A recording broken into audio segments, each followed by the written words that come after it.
सौतेला बाप। एक शामपुर नाम के गांव में सुवर्णा नाम की औरत रहा करती थी।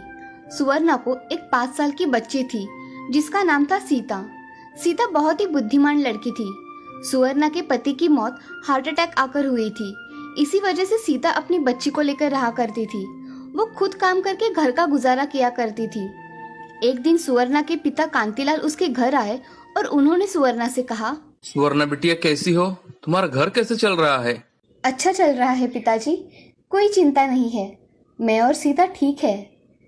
बेटी, मेरी नजर में एक रिश्ता है तुम्हारे लिए। उसकी पत्नी का अभी देहांत हुआ है। उसे भी एक बीवी की जरूरत है। क्या तुम उससे शादी करना चाहोगी? आदमी अच्छा है। नहीं पिताजी, मेरी शादी करने की कोई इच्छा नहीं है। बेटी, ऐसा कह के जिंदगी का गुजारा नहीं होता। तुम्हारे अच्छे भविष्य के लिए तुम्हें शादी करनी पड़ेगी। सीता की भी जिंदगी संवर जाएगी। पिताजी, मगर मुझे ऐसा लगता है कि आप जल्दबाजी कर रहे हैं। नहीं बेटी, कुछ चीजें समय पे ही की जाए तो ही अच्छा होता है। ठीक है पिताजी, आप जैसा ठीक समझे। ठीक है बेटी, तो मैं आगे बात बढ़ाता हूँ। ठीक है। कांतिलाल अब चाय पीकर वहाँ से चले जाते हैं। अब कुछ दिनों बाद सुवर्णा की शादी उसी गांव के आदमी रंगा से हो जाती है। रंगा की पत्नी की मौत बीमारी की वजह से हुई थी। रंगा के खाने पीने के लाले पड़ रहे थे, इसीलिए रंगा ने दूसरी शादी करने का फैसला किया था। अब रंगा ने सुवर्णा से शादी कर ली थी। उसकी बेटी सीता भी सुवर्णा के साथ रहा करती थी। सीता माँ के साथ उसके नए घर में खुश थी। रंगा भी काम करके घर आया करता था, तो सुवर्णा का स्वभाव और उसके हाथ का खाना खाकर रंगा बहुत खुश था। अब ऐसे ही कुछ साल बीत जाते हैं। सुवर्णा को एक लड़का होता है जिसका नाम शिवा रखते हैं। शिवा बहुत ही नटखट था, तो उसको संभालते संभालते सुवर्णा का दिन कहाँ निकल जाता था उसे पता ही नहीं चलता था। एक दिन रंगा के घर उसकी मौसी आती है जिसका नाम था गौरी। गौरी मौसी बहुत ही उकड़े हुए स्वभाव की थी। उसके यही स्वभाव के कारण सभी उससे डरते थे। वो जल्दी किसी को कुछ भी बोल दिया करती थी, इसीलिए उससे कोई ज्यादा बात नहीं किया करता था। गौरी मौसी जब घर आती है तब, अरे रंगा, नई बहू कहाँ है? दिख नहीं रही। मौसी, वो शिवा को सुला रही होगी, मैं देख कर आता हूँ। तभी सीता पानी लेकर आती है। गौरी मौसी रंगा से, रंगा, ये लड़की कौन है? मैंने इसे पहचाना नहीं। अरे मौसी, ये सुवर्णा की पहले की बच्ची है। ये भी हमारे साथ ही रहती है। अच्छा, इसे कुछ काम आता है या नहीं? करती है, मगर ज्यादा कुछ नहीं आता उसे अभी तक। अरे, उसे ऐसे बिठाकर मत रखा करो, उसे भी काम आने चाहिए। काम करेगी तो कुछ ना कुछ सीखेगी, समझे? जी मौसी, मैं ध्यान रखूंगा।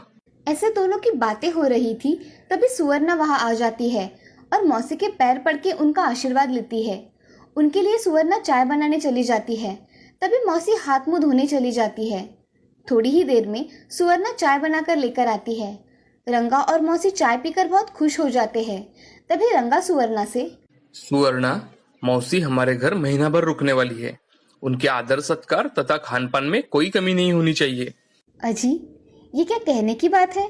मैं उनका अच्छी तरह से ख्याल रखूंगी, आप चिंता मत कीजिए। ठीक है, मैं अभी काम पर जाता हूँ। जी। ऐसा कहकर रंगा काम पर चला जाता है और सुवर्णा खाना बनाने की तैयारी कर रही थी। तभी मौसी थोड़ा आराम करने चली जाती है। खाना बनाने के बाद सुवर्णा मौसी को आवाज देने चली जाती है, मौसी जी, चलिए, खाना बन गया है, हम खाना खा लेते हैं। हाँ चलो, मुझे बहुत भूख लगी है। ऐसा कहकर सुवर्णा के साथ मौसी खाना खाने बैठ जाती है। कुछ समय बाद खाना हो जाता है। तभी सुवर्णा सीता को आवाज देती है, अरे सीता, मेरी थोड़ी मदद करो ना, ये बर्तन उठाकर किचन में लेकर आओ ना। जी माँ। सीता बर्तन उठाकर किचन में लेकर चली जाती है। तभी मौसी को सीता का काम ना करना नजर में आता है। मौसी अब सीता पर ध्यान रखती है। एक दिन सुवर्णा दूसरे गांव काम से चली जाती है। उस दिन मौसी ने सीता से बहुत काम करवाया और उस दिन मौसी सीता से, सीता, ओ सीता, सुनती हो? यहाँ जरा झाड़ू लगा देना। जी दादी, अभी करती हूँ। ऐसे ही पूरे दिन में मौसी उसे बहुत काम बताया करती थी। उन्हीं दिनों में सुवर्णा को कुछ काम के सिलसिले में उस गांव में 15 से 20 दिन और ज्यादा रहना पड़ा। उसी समय मौसी और रंगा ने उसे बहुत काम बताया। सुबह उठते ही रंगा, सीता, जल्दी चाय बनाओ, मुझे जल्दी काम पर जाना है। मेरा डिब्बा भी तैयार रखना। जी पिताजी, अभी बनाती हूँ। सीता के कम उम्र होने के कारण उसे सारे काम नहीं आया करते थे, मगर वो सब काम करने का प्रयास किया करती थी। सीता रोटी बना रही थी, तभी उसका हाथ जल जाता है और वो जोर जोर से चिल्लाने लगती है। उसकी आवाज सुनकर मौसी किचन में आ जाती है। अरे क्या हुआ, इतना क्यों चिल्ला रही हो? मेरा हाथ जल गया दादी। अरे इतना सा ही तो जला है, कुछ ज्यादा नहीं जला है। मैं तुम्हारी इतनी थी तभी से खाना बनाती हूँ, ऐसे जला तो भी हम काम किया करते थे। चुपचाप काम करो सीता। सीता को ये बातें सुन बहुत दुख हुआ और उसकी आंखों में से आंसू निकल आए। उसके आंसू देख, ये झूठ मूठ का रोना बंद करो और काम करो। काम कौन करेगा? मैं करती हूँ दादी। सीता अब घर के सारे काम किया करती थी। उसकी माँ गांव से लौटकर आने में बहुत ही समय था, इसी वजह से वो चुपचाप काम कर रही थी। रंगा के मन में अब ये बैठ गया था कि सीता उसकी बेटी नहीं है, वो सौतेली बेटी है। इसीलिए रंगा अब सीता से सौतेलों सा व्यवहार किया करता था। एक दिन सुबह घर का पानी खत्म हो जाने के कारण रंगा ने उसे पानी भरने के लिए कहा, तो सीता घर में पानी भर रही थी। तभी पानी भरते भरते उसका पैर फिसलकर वो गिर गई और उसके हाथ को बहुत चोट आ गई। वो बहुत रोने लगती है और घर आकर उसके हाथ को हल्दी लगाती है। तभी रंगा नहा के बाहर आता है और उसे चाय बनाने के लिए कहता है।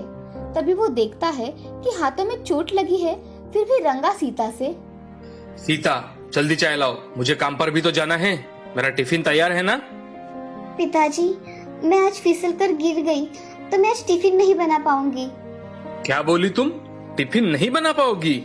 मैं क्या खाऊंगा? और इतना सा लगने पर इतना बवाल करने की कोई जरूरत नहीं है। पिताजी, मेरा हाथ बहुत दुख रहा है, आप आज बाहर से कुछ खा लीजिए ना। ऐसा कहते ही रंगा बहुत आग बबूला हो गया और उसने सीता को बहुत मारा। उसकी मार की वजह से सीता फूट फूट कर रोने लगी और सीता रंगा से, नहीं पिताजी, मुझे मत मारिए, नहीं। उसका बदन मार की वजह से बहुत दर्द करने लगा। वो एक कोने में जाकर बहुत रोने लगी। उस दिन मौसी ने खाना बनाया, मगर मौसी ने भी उसे खाना खाने के लिए नहीं दिया। अगले दिन सीता का बदन मार खाने की वजह से बहुत दुख रहा था। उस दिन उसकी माँ घर आ जाती है और सुवर्णा सीता से, सीता तुम्हारी तबीयत ठीक है ना? चेहरा बहुत उतरा हुआ लग रहा है। माँ, मैं ठीक हूँ, मुझे थोड़ा बुखार लग रहा है, बाकी कुछ नहीं। ऐसा कहकर सीता सच्चाई उसकी माँ को नहीं बताती। अब कुछ साल ऐसे ही बीत जाते हैं। सीता बड़ी हो जाती है। शिवा भी अब बड़ा बन जाता है। शिवा का स्वभाव बहुत ही घमंडी और लालची था। कुछ दिनों बाद सुवर्णा और रंगा ने सीता की शादी एक सुधीर नाम का लड़का देखकर कर डाली। सुधीर घर का गरीब था, मगर उसका स्वभाव बहुत ही अच्छा था। वो दोनों मेहनत करके कमाते थे और अपना गुजारा किया करते थे। शिवा भी अब बड़ा हो गया था। वो अपने माता पिता की थोड़ी भी चिंता नहीं किया करता था। एक दिन शिवा उसके पसंद की लड़की से शादी कर लेता है और दोनों घर आ जाते हैं। उन दोनों को देख रंगा और सुवर्णा हक्का बक्का रह जाते हैं।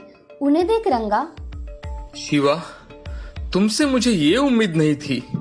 शिवा, तुम्हें अगर शादी ही करनी थी तो एक बार पूछ तो लिया होता, सीधा शादी करके आ गए। मुझे आप दोनों से पूछने की कोई जरूरत नहीं है। ऐसा कहकर शिवा और उसकी बीवी स्नेहा घर में आ जाते हैं। घर में आते ही सुवर्णा स्नेहा को घर के सारे तौर तरीके सिखाने में लग जाती है। स्नेहा भी मन लगाकर सब काम सीख रही थी। कुछ दिनों बाद शिवा शहर में नौकरी करने के लिए चला जाता है और वो स्नेहा को भी साथ में लेकर जाता है। रंगा और सुवर्णा अब घर में अकेले रह गए थे। एक दिन रंगा के पेट में बहुत दर्द होने लगा, तो उसे सुवर्णा अस्पताल लेकर गई। अस्पताल जाते ही सुवर्णा ने सीता को फोन किया। सीता, तुम्हारे पिताजी को अचानक पेट में दर्द होने लगा, तो मैं उन्हें अस्पताल लेकर आई हूँ। तुम जल्दी आ जाओ। माँ, मैं अभी आती हूँ, तुम चिंता मत करो। हाँ। सीता को फोन करने के बाद सुवर्णा ने शिवा को फोन किया। शिवा से सुवर्णा, बेटे, तुम्हारे पिताजी के पेट में बहुत दर्द हो रहा था, तो उन्हें मैंने अस्पताल में भर्ती कर दिया है। तुम जल्दी आओ बेटा। माँ, मुझे अभी एक अर्जेंट काम है, इसलिए मैं तो अभी नहीं आ सकता। तुम पिताजी को कहीं ना कहीं अच्छे अस्पताल में एडमिट करवा लो, ठीक है? बेटा, मुझे तुम्हारी बहुत जरूरत है, तुम थोड़ा समय निकाल के आ जाओ ना। अरे माँ, मैंने तुम्हें बताया ना, मैं अभी नहीं आ सकता, फिर भी तुम मुझसे कह रही हो कि तुम आओ। मैं नौकरी छोड़ छाड़ के नहीं आ सकता माँ, मैं नहीं आ पाऊंगा। ठीक है बेटा, मैं फोन रखती हूँ। हाँ रखिए। शिवा ऐसा कहकर उसकी माँ का फोन रख देता है और अपने काम पर चला जाता है। तभी थोड़ी देर में अस्पताल में सीता आती है। सीता को देख सुवर्णा, सीता तुम आ गई। डॉक्टर बोल रहे हैं कि उनकी किडनी खराब हो गई है, उन्हें दूसरी किडनी देनी पड़ेगी। मेरी किडनी भी नहीं चलती, अब मैं क्या करूं? माँ, मैं डॉक्टर से बात करके देखती हूँ। ठीक है। अब सीता डॉक्टर से मिलने जाती है और डॉक्टर से, डॉक्टर साहब मेरी किडनी मेरे पिताजी को चल सकती है क्या? आप जरा देख लीजिए ना, मैं देने के लिए तैयार हूँ। हमें आपका ब्लड लेना पड़ेगा, बाद में उसे मैच करके पता चलेगा आपकी किडनी उनको चलती है या नहीं। ठीक है डॉक्टर, आप मेरा ब्लड सैंपल ले लीजिए। नर्स उसका ब्लड का सैंपल लेकर टेस्ट के लिए भिजवा देती है। सीता बाहर आकर अपनी माँ के पास बैठ जाती है और कुछ समय बाद टेस्ट के रिपोर्ट आ जाते हैं। सीता की किडनी रंगा को चल सकती है, ये डॉक्टर बताते हैं। तभी सीता किडनी देने के लिए तैयार हो जाती है। सीता और रंगा का ऑपरेशन हो जाता है और रंगा के नजदीक के बेड पर सीता को सोता हुआ देख रंगा बोलता है, सुवर्णा, ये सीता यहाँ क्यों एडमिट है? और शिवा बेटा कहाँ है? सीता ने आपको किडनी दी है, जिसकी वजह से आपकी जान बच सकी है। और रही बात शिवा की, तो शिवा आया ही नहीं है। रंगा ये बात सुनकर बहुत सोच में डूब गया और उसके आंख से आंसू निकलने लगे। तभी रंगा सुवर्णा से, सुवर्णा, जिसे मैंने कभी अपना माना ही नहीं, आज उसी ने मेरी जिंदगी बचाने के लिए खुद की जिंदगी दांव पर लगा दी। और जिसे अपना समझा, वो तो एक बार मुझे देखने के लिए भी नहीं आया। मुझसे बहुत बड़ी गलती हो गई सुवर्णा, मुझे सीता से माफी मांगनी है। सीता को जब होश आएगा तब आप उससे बात कर लेना। अब आप आराम कीजिए। हाँ ठीक है। ऐसा कहकर रंगा सो जाता है। थोड़ी देर बाद दोनों को होश आता है। उसी समय रंगा सीता से, बेटी, मुझे माफ कर दो मेरी बेटी, मुझसे बहुत बड़ी भूल हो गई, मैं तुम्हें कभी समझ ही नहीं सका। पिताजी आप ऐसे बात मत कीजिए, मैंने कोई एहसान नहीं किया है, एक बेटी का फर्ज अदा किया है। अब आप आराम कीजिए पिताजी। बेटी, क्या तुमने मुझे माफ कर दिया? हाँ पिताजी, मैंने आपको कब का माफ कर दिया। ऐसा सुनकर रंगा चिंता मुक्त हो गया। अब कुछ दिनों बाद रंगा और सीता घर पर आ जाते हैं। अब रंगा और सुवर्णा अपनी बेटी के साथ खुशी खुशी रहा करते थे। इस कहानी से हमें ये सीख मिलती है कि हमेशा दूसरों के प्रति अच्छा व्यवहार करना चाहिए। किसी के प्रति मन में बुरी भावना नहीं रखनी चाहिए। हमेशा अच्छा वर्तन करें।